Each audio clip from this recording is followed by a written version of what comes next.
हमारी चर्चा आचार्य बागी सिंह सूरी के श्री चक्र चूड़ामणि पर चल रही है, जिसमें हमने कल देखा था जीवनधर कुमार ने बीना बादल में गंधर्व दत्ता को हरा दिया था और गंधर्व दत्ता को हराकर उससे विवाह कर लिया था। विवाह के पश्चात जीवनधर कुमार सुखपूर्वक अपना जीवन यापन कर रहे थे। फिर एक दिन बसंत ऋतु का समय आता है। बसंत ऋतु के समय में वह मित्रों के साथ जल लीला देखने के लिए जाते हैं। तभी वह देखते हैं कि कुछ लोग यज्ञ कर रहे थे और उन्होंने एक कुत्ते को बड़े बेरहमी से मार दिया, जिससे वो कुत्ता अधमरा हो गया। जीवनधर कुमार ने उसको बचाने का बहुत प्रयत्न किया, पर वो सारे प्रयत्न असफल हो गए और अंत में वह कुत्ता मृत्यु को प्राप्त हो गया। मरणासन्न कुत्ते को जीवनधर कुमार ने नमोकार मंत्र सुनाया और नमोकार मंत्र सुनकर उसका मरण हो गया। आज अपन देखते हैं वह नमोकार मंत्र सुनकर उस कुत्ते को कौन सी गति प्राप्त हुई। नमोकार मंत्र का महत्व। यक्षेन्द्रो जनीयक्षोया महोमन्त्रस्य शक्तिता कालाय संविकल्याणं कल्पते रसिलोमृता।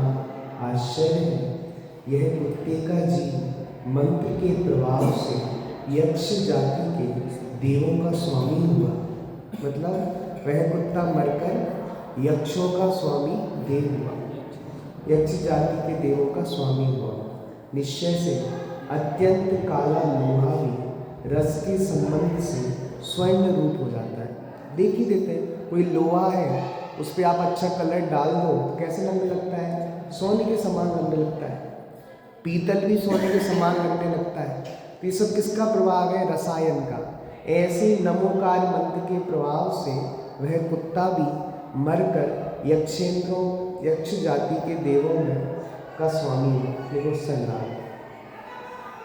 जिस प्रकार रसायन के प्रभाव से लोहा भी स्वर्ण बन जाता है, मतलब आप उसमें कलर कर दो तो कैसे लगने लगेगा? सोने के जैसे। आजकल कितने वो विंटेक्स के सब आ रहे हैं, कैसे लगते हैं? सोने के जैसे। सोने की चीज़ कौन पहनता है? वही पहनते हैं विंटेक्स के वगैरह, तो लगता है ये तो सोने ही पहने, तो ऐसा लगता है सोने पे। इस सोने जैसे कैसे लगने लगे? ये सब रसायन का प्रभाव। तो लोहे को सोने जैसा करा जा सकता है रसायन के द्वारा। उसी प्रकार वह कुत्ते का जीव मरकर नमोकार महामंत्र के प्रभाव से यक्षेंद्रों के रूप में उत्पन्न हुआ। विशेषार्थ, जैसे अत्यंत काला लोहा भी रसायन के प्रभाव से स्वयं स्वर्णीय परिणमित हो जाता है, वैसे ही नमोकार मंत्र के निमित्त से कषाय परिणामों की मंदता आती है। उसके फलस्वरूप पुण्य परिणाम होते हैं और उसी पुण्य कर्म का बंध भी होता है। यहाँ कुत्ते के जीव को अपने पुण्य परिणामों से देवायु का बंध हुआ और उसके निमित्त से वो कुत्ता यक्षेंद्र हो गया। कल भी मैंने कहा था, ऐसा मत समझ लेना कि नमोकार मंत्र सुना और देव हो गया। नमोकार मंत्र सुन के नहीं हुआ, नमोकार मंत्र सुनकर वो जो कुत्ते के शांत परिणाम हुए और शांत परिणामों से देवगति का बंध हुआ है। इसलिए ये मत सोचना किसी को भी नमोकार मंत्र सुनाओगे तो स्वर्ग में देव ही बनेगा। परिणाम भी तो शांत होने चाहिए ना। मेन तो परिणामों का ही खेल है। हमारा जैन दर्शन परिणाम प्रधानी है, भाव प्रधानी है। हमारे यहाँ भावों की मुक्तता है। तो नमोकार मंत्र सुनकर अगर कषाय मंद होंगी तो उसके परिणाम स्वरूप अच्छी गति भी प्राप्त होगी। देखो, नमोकार महामंत्र का जाप उपयोगी। मरण छंद लंदेन एन श्वः देवताजनि पंच मंत्र पदम जप्य मेदम केन न धीमता। मरण के समय प्राप्त जिस मंत्र से कुत्ता देवता हो गया, तब किस बुद्धिमान से यह पंच नमोकार मंत्र जपने योग्य नहीं है, अतः सभी के द्वारा जपने योग्य है। सलाह, मरण के समय में भी प्राप्त नमोकार मंत्र के निमित्त से जब कुत्ता जैसा हीन प्राणी भी यक्षेंद्र के रूप में जन्म ले सकता है। किसके प्रभाव से? नमोकार मंत्र के प्रभाव से। नमोकार मंत्र का प्रभाव मतलब पांचों परमेष्टि के स्मरण से कोई व्यक्ति स्वर्ग को प्राप्त कर सकता है, कुत्ता जैसा हीन प्राणी। तब विवेकशील व्यक्तियों को तो नमोकार मंत्र का सदैव स्मरण करना ही चाहिए। जब हीन प्राणी भी सदगति को प्राप्त हो सकता है, ये सब नमोकार मंत्र का महात्म्य है, तो हम जैसे प्राणियों को तो नमोकार मंत्र का निरंतर स्मरण करना ही चाहिए। देखो, और इसलिए हमारी सारी क्रियाओं में नमोकार मंत्र को प्रदान कहा है। सुबह उठो तो पंच नमस्कार मंत्र पढ़ो। क्यों पढ़ो? पंच परमेष्टि को याद करो। रात को सो तो भी नमोकार मंत्र पढ़ो। क्यों पढ़ो? पंच परमेष्टि को याद करो। तो जब कुत्ते जैसे हीन व्यक्ति नमोकार मंत्र को सुनकर सदगति प्राप्त कर सकते हैं, तो ऐसा नमोकार मंत्र कितना महान होगा, वो पंच परमेष्टि का स्मरण कितना महान होगा। इसलिए आचार्य देव बार बार उसका ही स्मरण हमें कराते हैं। चलिए, जो व्यक्ति सदैव नमोकार महामंत्र का स्मरण करता है, वह पाप से निवृत्त और पुण्य में प्रवृत्त होता ही है। ऐसो पंच नमो यारो सब पावक प्रणासनो मंगलानम च सौवेसिम परमम होई मंगलम। ये नमोकार मंत्र सब पापों का नाश कराने वाला है, सारे पापों का नाश कराने वाला है। इसलिए नमोकार मंत्र का खूब स्मरण करना चाहिए। इस महामंत्र में जिन पंच परमेष्टियों को नमस्कार किया गया है, उनका स्मरण करने से उनके द्रव्य गुण पर्याय को जानता है, उनके स्वरूप को जानने से अपने स्वरूप को भी जानता है। कौन सी गाथा? 80वीं गाथा। कौन से ग्रंथ की? प्रवचन सार की। जो जानदि अरिहंतम दौवत्त गुणत्त पज्जयत्ते सो जानदि अपारम मोहो खलु जादि तस्य लग। बहुत फेमस गाथा है, सुरत याद होनी चाहिए। और मुमुक्षु समाज में आपको 80वीं गाथा याद नहीं है ना, तो शादी नहीं होगी आपकी। तो क्या 80वीं गाथा सुनाओ पहले, तभी तो शादी होगी। फेमस गाथा है। जो जानते अरिहंत को द्रव्य गुण पर्याय से, वे जानते निज आत्म को द्रव्य मोहि उनका नाश हो। जो अरिहंत भगवान को द्रव्य से, गुण से, पर्याय से जानते हैं, वे अपनी आत्मा को भी जानते हैं। उनका दर्शन मोह नाश को प्राप्त होता है। और ऐसी 86वीं गाथा है जिसमें स्वाध्याय की महिमा बताइए प्रवचन सार की। द्रव्य मोह क्षय हो, इसलिए स्वाध्याय करना चाहिए। तत्वार्थ को जो जानते प्रत्यक्ष अर्जिन शास्त्र से, द्रव्य मोह क्षय हो, इसलिए स्वाध्याय करना चाहिए।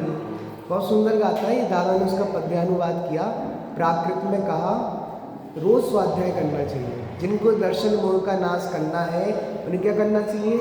स्वाध्याय करना चाहिए। अमृतचंद आचार्य ने लिखा, जिन वचसी रमनते ये स्वयं मांत मोहा। जो जिन वचनों में रमते हैं, उनका मोह नाश को प्राप्त होता है। चलिए, कुत्ते का जीव यक्षेंद्र का आगमन।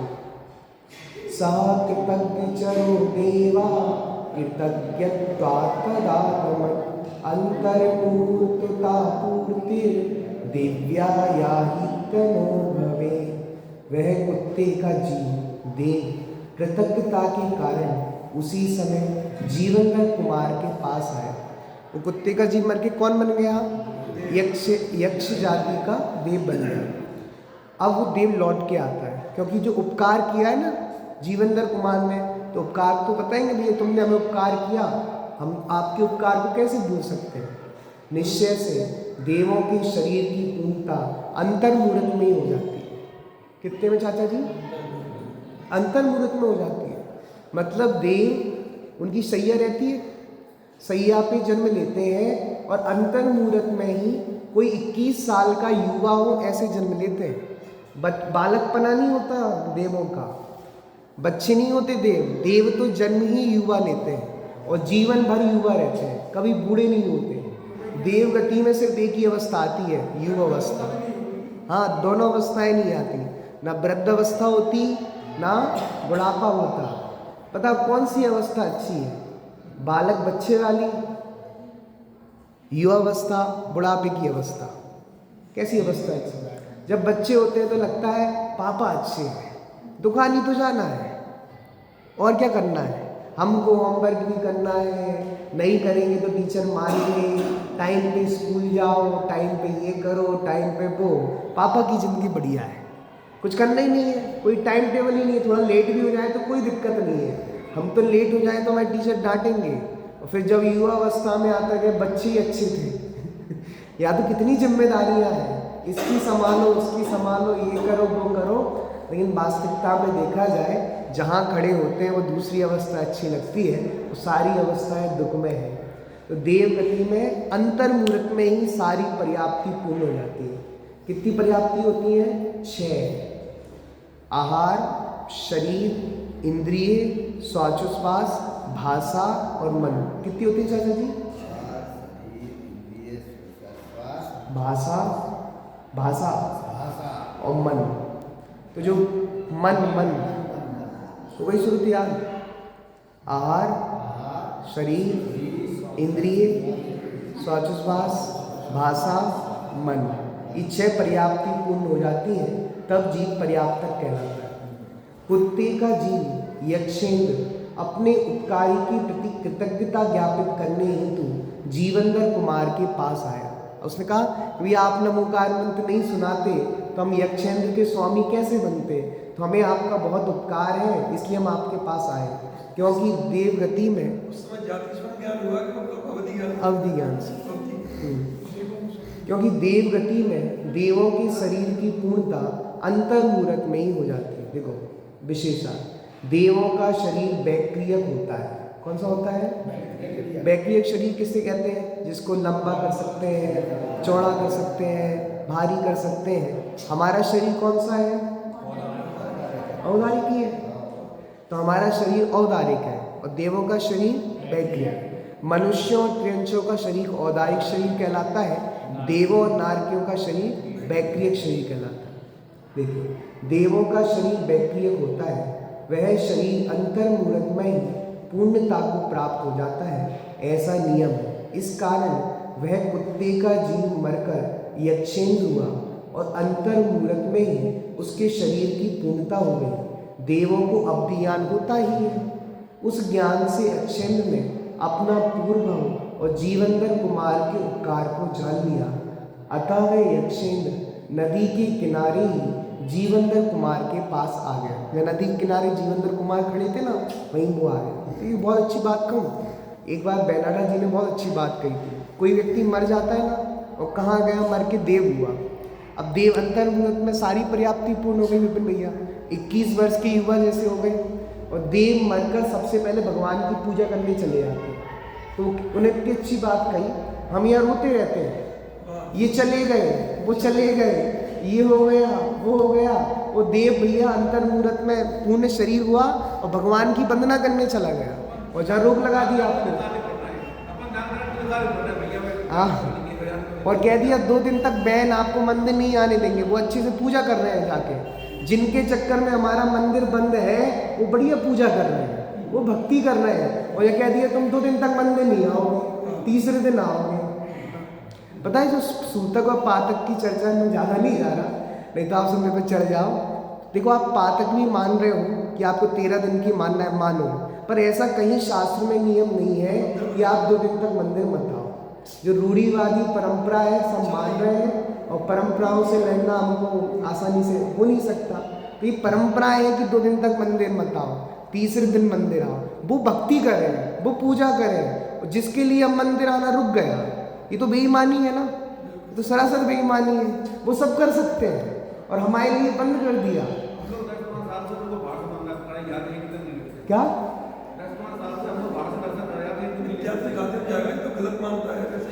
नहीं नहीं, गलत मानता तो नहीं, मतलब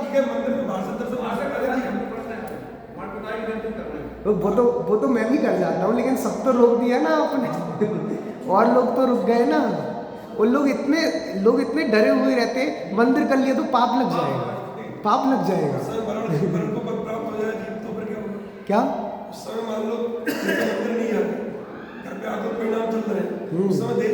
और क्या, तो बैराड़ी जी ने कहा एक दादी जी थी जिनके पति समाप्त हो गए, तो वो स्वर्ग में चले गए। दादी अगले दिन मंदिर में आ गई, पूजा करने लगी, रोक टोकने लगे, अरे तुम अभी तो खत्म हुए थे तुम्हारे वो, और तुम अभी पूजा कर रही हो। तो उन्होंने कहा मैं क्यों नहीं करूं पूजा, वो उनके अच्छे परिणाम थे, सदगति हुई होगी, देव बने होंगे, वो देव बनकर अंतर मुहूर्त में सारी पर्याप्ति पूर्ण और स्वर्ग में पूजा कर रहे होंगे, मैं क्यों नहीं करूं, मैं क्यों रोऊं। इसलिए ये रूढ़िवादी परंपरा है कि 2 दिन तक मंदिर नहीं जाते। अब समाज की परंपरा है, सामाजिक परंपरा में कुछ नहीं कर सकते, वैसे हमें रहना पड़ता है, नहीं तो चाय से टूटने वाला है। लेकिन ये कह रहे हैं सही बात तो ये है। चलो, यक्षेंद्र द्वारा जीवंदर कुमार की स्तुति। कुमारा ममरो दृष्ट्वा दृष्टा तुष्टानुदृष्ट्वा उपकारस्प्रतीकस्य नास्यान्नो चेतना। वाह, शुद्ध वाणी बोलने वाला और आनंद से परिपूर्ण वह यक्षेंद्र जीवंदर कुमार को देखकर उनका स्तवन करने लगा।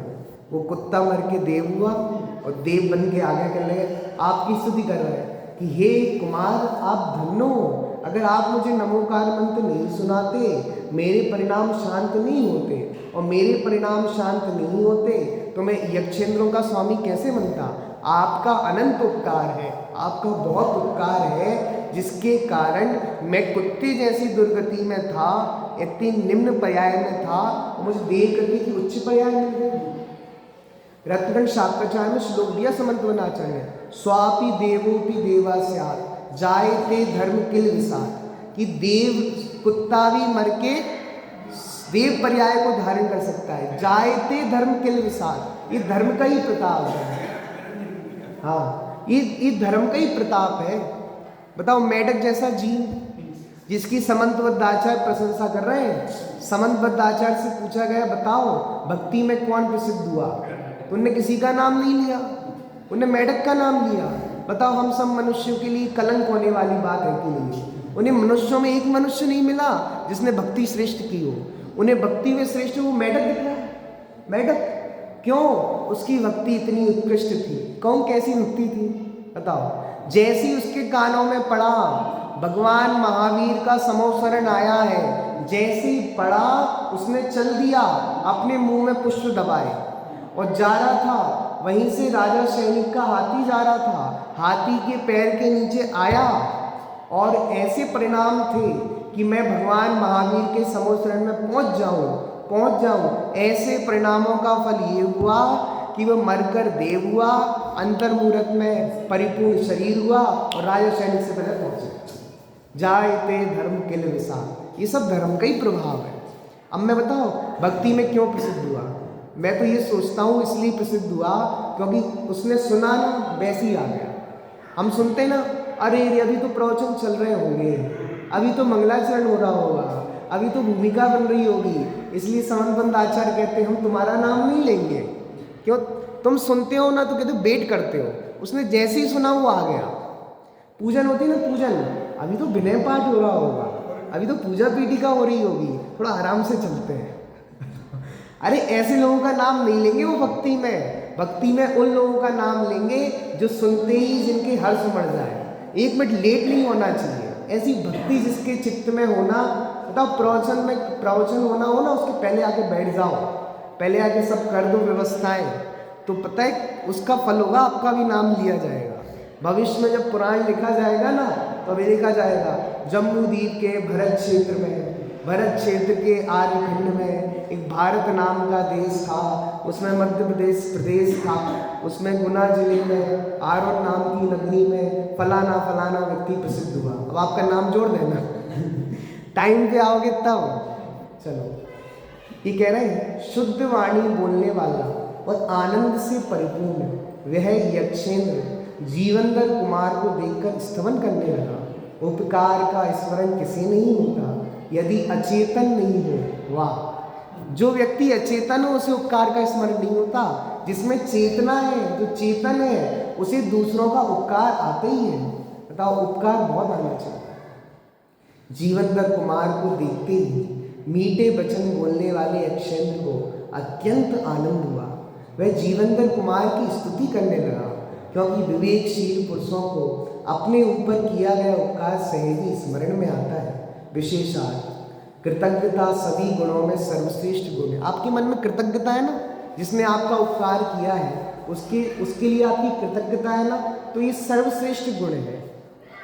और सर्वश्रेष्ठ गुण सज्जन पुरुषों में रहना स्वाभाविक है और आवश्यक भी है। जो सज्जन पुरुष होते हैं, नहीं कृतम उपकारम साधुवाद विस्मरन्ति, नीति है कि जो सज्जन पुरुष होते हैं, साधु पुरुष होते हैं, वो किए गए उपकार को नहीं भूलते। नहीं कृतम उपकारम साधुवा विस्मरन्ति, जो किए गए उपकार को नहीं भूलते उन्हें सज्जन पुरुष कहते हैं। जो उपकारी का उपकार नहीं भूलते उन्हें सज्जन पुरुष कहते हैं। जीवनधर कुमार ने यक्षेंद्र पर नमोकार महामंत्र द्वारा महान उपकार किया था, अतः वह कुमार के प्रति कृतज्ञता व्यक्त करते हुए उनकी स्तुति करने लगा। जीवनधर कुमार को आश्चर्य नहीं होता। व्यस्मेष्टेन नः स्वामी मनोमात्मनिर्णया मुक्ति प्रणेन मंत्रेण देवत्वं नाहि दुर्लभम्। कितना सरल श्लोक दिया। मुक्ति प्रदेन मंत्रेण, जिस मंत्र से मुक्ति मिलने वाली हो, देवत्वम नाही दुर्लभम, उससे देवगति मिल गई, उसमें क्या आश्चर्य है। यानी भैया, जिस नमोकार मंत्र से मुक्ति मिलने वाली हो और उस नमोकार मंत्र से देवगति मिल गई, तो क्या आश्चर्य देवगति मिलने का। वो कह रहा है, स्तुति कर रहा है, भैया आपकी वजह से मुझे देवगति मिल गई। वो कह रहा है, इसमें आश्चर्य की बात क्या है। अरे जिस मंत्र का स्मरण करने से, जिन पांचों परमेष्टि के स्मरण से मुक्ति सुंदरी गले में वरमाला डालती हो, ये स्वर्ग जैसी तुच्छ संपत्ति मिल जाए, उसमें क्या आश्चर्य है। जीवनधर कुमार मंत्र के महात्म के निर्णय से उस देव को देखकर आश्चर्यचकित नहीं। अरे ये कुत्ता था, अभी देव बन गया, हमको तो आश्चर्य लगेगा ना, कहाँ कुत्ता और कहाँ देव, ये भैया ये क्या हो गया, आश्चर्य लगेगा, आपको बंडल लगेगा। लेकिन ये आश्चर्य की बात नहीं है। निश्चय से मुक्ति को देने वाले मंत्र से देव पर्याय मिलना दुर्लभ नहीं है। सल्लात नमोकार मंत्र के महात्म को जानने वाले जीवनधर कुमार कुत्ते को जीव को यक्षेंद्र के रूप में देखकर उनकी स्तुति से आश्चर्यचकित नहीं हुए, क्योंकि मुक्ति प्रदाता महामंत्र से देवपना प्राप्त होना तो अत्यंत सुलभ है। इसमें आश्चर्य की क्या बात है। कोई आश्चर्य की घटना है क्या। कोई घटना नहीं आश्चर्य की। विशेषता, जिस महामंत्र से मुक्ति प्राप्त होती है, उसके निमित्त से देवगति मिलना आश्चर्यजनक कैसे हो सकता है। इष्टोपदेश में उदाहरण दिया कि कोई व्यक्ति अपने कंधे पर 10 कुंटल वजन लाद के ले जा सकता है और 2 कुंटल ले जाए तो क्या आश्चर्य। यानी भैया, किसी के पास इतनी सामर्थ्य है, वो 2 कुंटल वजन लेकर 10 किलोमीटर तक चल सकता है, और वो अपने कंधे पर सिर्फ 2 कुंटल वजन ले गया, तो बताओ आश्चर्य है इसमें। इसमें क्या आश्चर्य है। वो तो 10 कुंटल ले जा सकता था, ओनली कितना ले गया है, 2 कुंटल। क्या आश्चर्य की बात है। जिससे मुक्ति मिलने वाली थी उसे देवगति तो मिली, उसमें क्या आश्चर्य है। कोई आश्चर्य नहीं है। जिस रत्न से त्रिलोक की संपदा को खरीदा जा सके, उस रत्न से भूसे के ढेर को खरीद कर आश्चर्य मानना जिस प्रकार अज्ञानता का सूचक है। अज्ञानता का सूचक है कि जिससे मुक्ति लक्ष्य मिलती हो, उससे स्वर्ग मिल जाए, वो तो आश्चर्य की बात थोड़ी ना है। जिस तुम्हारे पास ऐसे रत्न हो जिन रत्नों से 3 लोग की संपत्ति खरीद सकते हो, उससे भूसा नहीं मिलेगा क्या? भूसा तो मिल ही जाएगा। इस स्वर्ग की संपत्ति भूसा है। उसी प्रकार मुक्तिदाता मंत्र से देवपना प्राप्त होने पर आश्चर्यचकित होना और आनंद मानना अज्ञान ही तो है। मोक्ष प्राप्ति के प्रयास के बीच में देवपना आदि तो सहज में ही मिलते हैं, सहज में मिल जाते हैं। आपको गुना जाना है तो बड़खेड़ा पहुंचना पड़ेगा, सहज मिल जाएगा। आपको दिल्ली जाना है तो आगरा जाना पड़ेगा, वो तो बीच में पड़ेगा ही। उसके लिए अलग से प्रयास नहीं करना। जो मुक्ति जिनकी मंजिल है, ये बीच के पड़ाव तो पड़ेंगे। इसलिए हमारा लक्ष्य तो मोक्ष में जाने का है। ये स्वर्ग आदि गति बीच में पड़ती है, ये पड़ाव है, ये गंतव्य नहीं है, ये अंतिम चीज नहीं है। यक्षेन्द्र की कृतज्ञता। स्मर्तव्योऽस्मि महाभागे युक्त्वा देवस्थिरो भवत् प्रतिकर्तुं कथं नेच्छे उपकर्तुं सचेतना। हे महाभाग, किसको कह रहे हैं? किसको कह रहे हैं? जीवेंद्र कुमार को कह रहे हैं। समय आने पर मैं स्मरण करने योग्य हूँ, ऐसा कहकर देव अंतर्धान हो। उन्होंने कहा भैया आपने मेरा बहुत उपकार किया है, अभी तो मैं चलता हूँ, लेकिन जब आप स्मरण करोगे तब पक्का आ जाऊंगा मैं आपके पास। जैसे वो अलादीन का जिन होता है ना, कि जब उसको आप ऐसे ऐसे रगड़ोगे तो आ जाएगा। ऐसे देव ने कहा कि आप मुझे जब भी स्मरण करोगे, याद करोगे, तो मैं गारंटी से आ जाऊंगा। और आता भी है आगे की कहानी में। देखो, निश्चय से सचेतन प्राणी अपने उपकार करने वाले का प्रत्युपकार करने के लिए कैसे इच्छा नहीं करे, वह तो इच्छा करता ही है। सल्लाह। हे महाभाग्यशाली जीवेंद्र कुमार, यदि आप कभी कोई विशेष आपत्ति आए और आप मुझे स्मरण करना, मैं अवश्य आपकी सेवा में उपस्थित रहूंगा। ऐसा कहकर यक्षेन्द्र वहां से अदृश्य हो गया। क्या हो गया? क्योंकि सज्जन पुरुष उपकार करने वाले के प्रति प्रत्युपकार करने की भावना अवश्य रखते हैं। विशेषार्थ। अपना भाग्य, अपना पुण्य हो तो स्वर्ग के देव ही स्वयं सेवा के लिए उपस्थित हो जाते हैं। ये सब किसका है? कमाल है। भाग्य होना चाहिए। अभागा हो तो कौन करने आ रहा है? बहुत सारे लोग कहने लगे भैया शिखर जी का इतना बड़ा आंदोलन चल रहा है, देव कहाँ है? देव तो एब्सेंट है, दिख ही तो नहीं रहे। हमारे भगवान की मूर्ति थी सोने की और उसको पीतल की बना दी। देव क्या कर रहे थे? देव कहाँ गए थे? देव को छुट्टी मनाने गए कि न्यू ईयर आ रहा है? कहाँ है बताओ तो सही। सुनो, एक तो पंचम काल में बैठे हो, महाभयंकर काल है, मुंडावसर्पणी काल है, और देवों की बुद्धि भी सीमित होती है। जहाँ उनको पता होता है वहाँ आते हैं। पंचम काल में तो वैमानिक देव आते ही नहीं। चंद्रगुप्त के 16 स्वप्नों में एक स्वप्न का फल क्या था डिप्टी भैया? पंचम काल में वैमानिक देव नहीं आएंगे ज्ञानेश भैया, आएंगे तो वही मिलेंगे आपको छोटे मोटे, कौन से? बैंकर और भवनवासी। और हाँ, वो तो पुण्य का उदय चाहिए। हम सब पापी जीव में पंचम काल में पैदा हुए हैं, हमारी रक्षा के लिए कोई नहीं आने वाला। ये मत बैठना। शिखर जी के लिए तुम्हें मेहनत करनी पड़ेगी, कोई देव नहीं आ रहा, कोई आकाशवाणी नहीं होगी, क्योंकि देव भी धर्मात्माओं की सेवा करते हैं, पुण्यात्माओं की सेवा करते हैं। पुण्य पल्ले में हो, भाग्य हो तो देव सेवा करने आएंगे, यदि भाग नहीं है तो देव नहीं आने वाले। 700 मुंडराज पर उपसर्ग हुआ था, देव कहाँ थे? और जब वो अपने सुसागर मुंडराज पे, एक मुंडराज पे उपसर्ग हुआ तब तो देव आ गए, और 700 पे हो रहा था नहीं आए। क्यों नहीं आए? क्यों एब्सेंट? क्यों एब्सेंट? नहीं होना था ऐसा, नहीं आए। उनके ज्ञान में बात नहीं आई तो नहीं आए। पंडित डोडामल जी का पहला अध्याय पढ़ना, उसमें लिखा है ये बात कि देवों की बुद्धि सीमित होती है, जिस चीज का पता लगता है आ जाते हैं, और पुण्य का उदय भी चाहिए। तब आ गए, सजा दे रहे तब भी नहीं आए भले आदमी, खून गई तब आए, जाने ले लेते थे कहाँ आ गए। दो देव बात कर रहे थे। एक देव जा रहा था सीता जी की अग्नि परीक्षा हो रही थी, देखता हूँ क्या मैटर है। एक देव ने कहा तू रह जा, नहीं मैटर ही देख, मैं जा रहा हूँ अपने काम से। तो देव रह गया।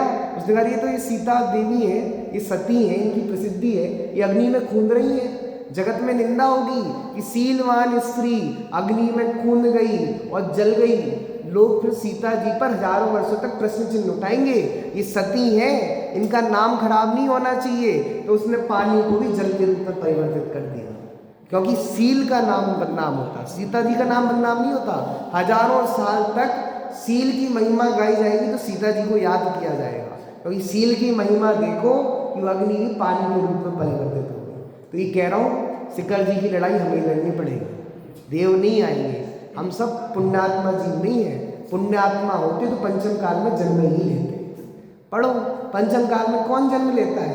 पापी की पुण्यात्मा, पापी जीव जन्म लेते हैं। सम्यक दृष्टि जीव जन्म नहीं लेते चौथे काल में, पापी जीव जन्म लेते हैं। पुण्यात्मा जीव पंचम काल में जन्म लेते हैं। हमारी रक्षा के लिए देव नहीं आने वाले, हमें देव बनना पड़ेगा, कुछ करना पड़ेगा।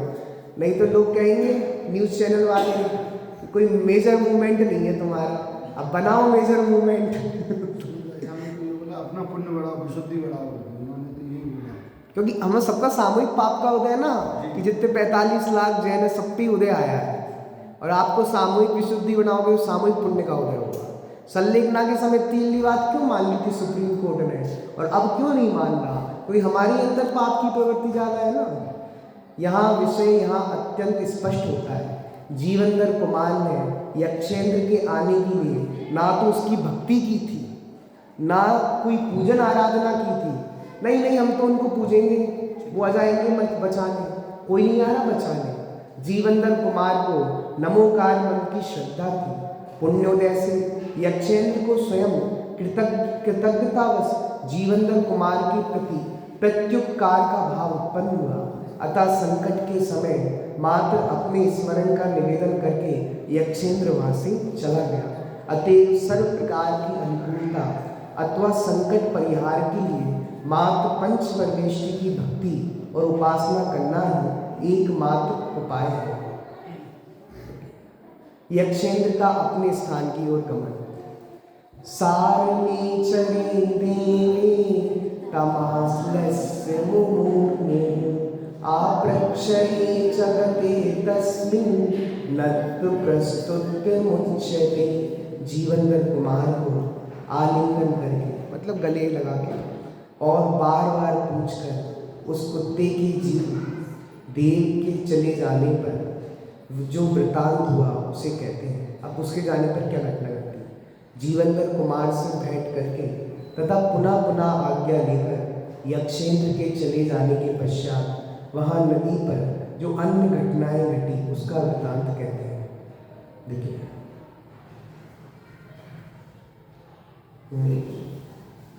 उपकथा।